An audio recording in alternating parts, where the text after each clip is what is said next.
सर्वांना श्री स्वामी समर्थ सात स्वामीची या यूट्यूब चॅनलवर तुम्हा सर्वांचे स्वागत।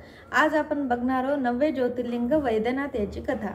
तर राक्षसराज रावण हा एकदा तपश्चर्या करण्यासाठी कैलास पर्वताच्या जवळ गेला। तर त्याला तपश्चर्या यासाठी करायची होती की त्याला बल पण पाहिजे होतं आणि दुसरी गोष्ट म्हणजे त्याला महादेवाला प्रसन्न करून त्यांचं लिंग आपल्या लंकेमध्ये न्यायचं होतं। कारण की रावणाची आई ही महादेवाची भक्त होती आणि त्या दररोज महादेवाला पूजा करायच्या।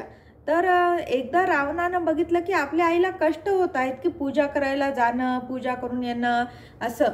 तर त्यानं तेव्हा सांगितलं की त्याच्या आईला तू काळजी करू नको, तू घरातच तुला पूजा करता यावी यासाठी मी महादेवांचं लिंग घेऊन येतो, महादेवाला प्रसन्न करून त्यांना इथं घेऊन येतो असं तो आपल्या आईला म्हणतो। कारण तो जरी राक्षस असला तरी आईसाठी तो फार हे होता, म्हणजे एक सच्चा मुलगा जो असतो आपल्या आईसाठी। कारण त्याचे वडील तर निघून गेले होते ना तपश्चर्या करण्यासाठी, कारण ते ब्राह्मण होते वडील, आणि आई राक्षस होती पण महादेवाची भक्ती करायची आणि ती दररोज पूजा करत असल्यामुळे त्याला वाटलं की आपल्या आईला त्रास होऊ नये तर आपण महादेवांना इथंच आणावं असं त्याला हे झाला। अहंकार पण झाला की मी महादेवाची भक्ती करतो म्हणजे महादेव मला प्रसन्न होणार आणि मला महादेव माझ्यासोबत येणारच असा अहंकार पण होता त्याला।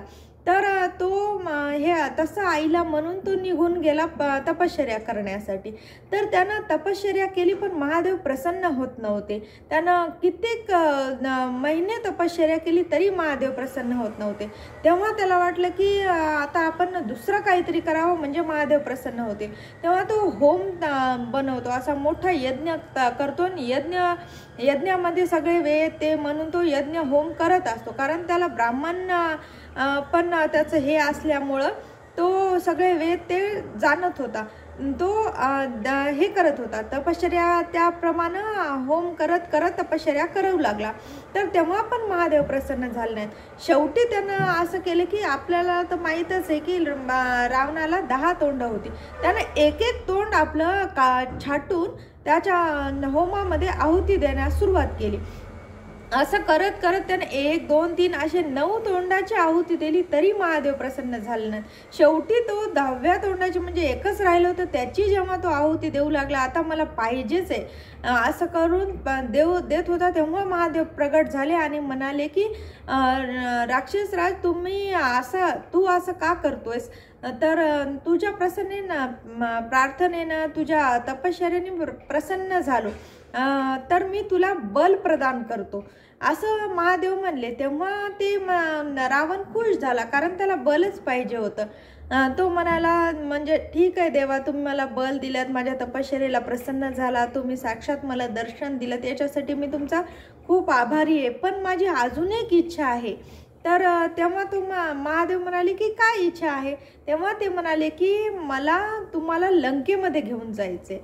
तर तेव्हा महादेव आता याच्यात पडले, आता मी लंकेत जाणार म्हणजे रावणाचा मृत्यू कधीच होऊ शकणार नाही जर मी त्याच्या जवळ गेलो तर असं हे केल्यामुळं ते म्हणले की नाही, मला न्यायचंच आहे, तुम्हाला जायचंच आहे। आता ते लाडका भक्त असल्यामुळं त्याला ते देणं पण आवश्यक होतं आणि त्याचा अहंकार गाळणं पण आवश्यक होतं आणि म्हणजे समज काढणं पण आवश्यक होतं। म्हणून महादेव त्याला एक लिंग देतात आणि म्हणतात की तू हे लिंग लंकेला घेऊन जा, पण हे लक्षात ठेव की तू जाताना जर हे लिंग कुठं खाली ठेवलास म्हणजे तू जिथं ठेवशील ते तिथं स्थापन होईल असं महादेव त्याला सांगतात।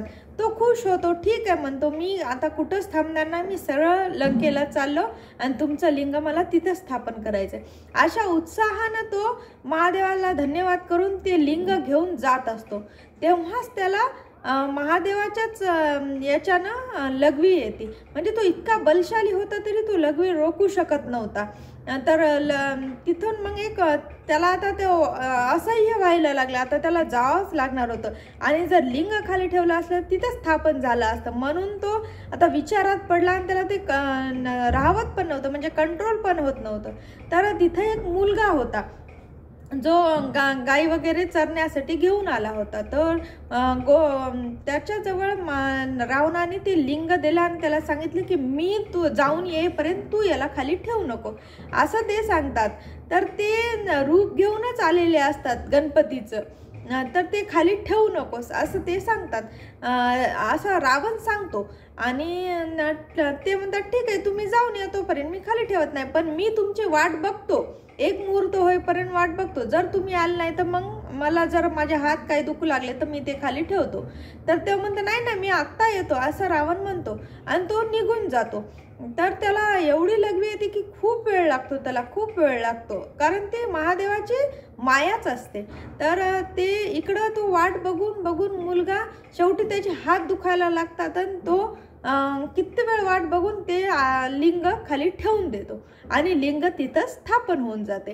तर मग तेव्हा रावणाचं तेव्हा इकडं संपत आणि तो वापस येतो, तो बघतो की लिंग खाली ठेवलेलं आहे आणि तो मुलगा पण तिथं नाही आहे. आता त्याला वाटलं की हे सगळं माया महादेवांनीच केलेली आहे असं त्याच्या लक्षात येतं. तेव्हा मग सगळे देव तिथं लिंग स्थापन झाल्यामुळं दर्शनासाठी सगळे देव येतात आणि सगळे दर्शन वगैरे घेतात. पण आता रावणाला कळालं, पण त्याला बल मिळाले म्हणून त्यानं असा विचार केला की ठीक आहे काही हरकत नाही, आता हे झालं नाही तरी नंतर मी कधीतरी महादेवांना घेऊन जाईनच, असा तो विचार करून आनंदानं महादेवाचं दर्शन घेऊन लंकेला निघून जातो. पण इकडं आता देवांना प्रश्न पडला की लिंगाला तर आपण इथं देवांनी काहीतरी हे करून माया करून इथं स्थापन तर करवलं, मात्र जे रावणाला बल दिलेलं आहे त्याच्यानं, कारण तो अहंकारी पुरुष राक्षस आहे, तर तो काही असा आता म्हणजे हे करायला सुरुवात करणार, आपलं राज्य स्थापन करायला सुरुवात करणार, असा प्रश्न देवतांना पडला. तर त्यांनी काय केलं की देवतांनी म्हणले की नारदाला म्हणले की तुम्ही काहीतरी करा आता. तर नारद म्हणतात आता मग काहीतरी करावं लागेल म्हणून तो नारद काय करतात, लंकेत जातात आणि लंकेत जाऊन याला म्हणतात, रावणाला म्हणतात की तुला महादेवांनी लिंग दिलं होतं, पण त्यांनी त्यांच्या मायेनं ते तिथं स्थापन करून घेतलं. कारण नारद मुनीची सवय आहे की असं म्हणजे चांगलं काही करण्यासाठी ते असं कळ लावून देतात, हे करतात म्हणजे लावून देतात, असं करण्याचं त्यांचं काम आहे ते, कारण त्याच्यामधून पुढं काहीतरी चांगलं होणार असते. तर असं म्हणतात ते हो तिथं लिंग हे करून घेतलं, पण तुला जे त्यांनी बलशाली होशील, सगळ्यात बलवान होशील, हा जो वर दिलाय तो पण खरंच आहे का, असं नारायण म्हणतात, त्याला नारद मुनी म्हणतात. तर तेव्हा तो म्हणजे गोंधळून जातो की खरंच मला असं मिळाले का वरदान, कारण महादेवांनी लिंग दिले आणि ते स्वतःच त्यांनी तिथं स्थापन करून घेतलं काहीतरी माया करून, असा प्रश्न रावणाला पडतो. मग तेव्हा रावण म्हणतो नारदाला की मी काय करू आता. तर तेव्हा नारद म्हणतात की या दुनियेत म्हणजे पृथ्वीवर सगळ्यात शक्तिशाली आहे ते कैलास पर्वत, तू कैलास पर्वतच उचलून बघ, म्हणजे जर तुला बल मिळालं असेल तर तुला कैलास पर्वत नक्की उचलेल, असं नारद त्याच्या डोक्यात भरून देतात. तेव्हा रावणाला वाटते हा म्हणजे कैलास पर्वत एवढं शक्ती काहीच नाही, कोणत्याच गोष्टीत नाही आहे, तर आपण तोच उचलून बघावा, म्हणून रावण कैलास पर्वत उचलण्यासाठी जातो. तर तो कैलास पर्वत उचलून घेतो, कारण त्याला ते महादेवाने बल दिलेलं असते, तर ते साहजिकच आहे की त्याला तो उचलेलच. पण त्याला बुद्धी नारदाने भ्रष्ट केली होती की त्याला शाप मिळण्यासाठी, म्हणजे त्याला काहीतरी हे करण्यासाठी, कारण महादेव लगेच ध्यानमग्न झाले होते, ते लगेच ध्यानात जातात हे नारदाला माहीत होतं. आणि त्यांनी मग रावण आला आणि त्यानं कैलास पर्वत उचलून घेतला आणि त्याला तो उचलला पण त्याच्या कैलास पर्वत उचलून घेतल्यानं पर्वत हल्ला आणि महादेवांची तपस्या म्हणजे ध्यान त्यांचं भंग झालं. तेव्हा महादेवांना राग आला. आता महादेवांचं ध्यान जर भंग झालं तर महादेवांना खूप राग येतो, कारण कामदेवांना पण महादेवांनी तपश्चर्या त्यांची ध्यान भंग केल्यामुळं शाप दिला होता.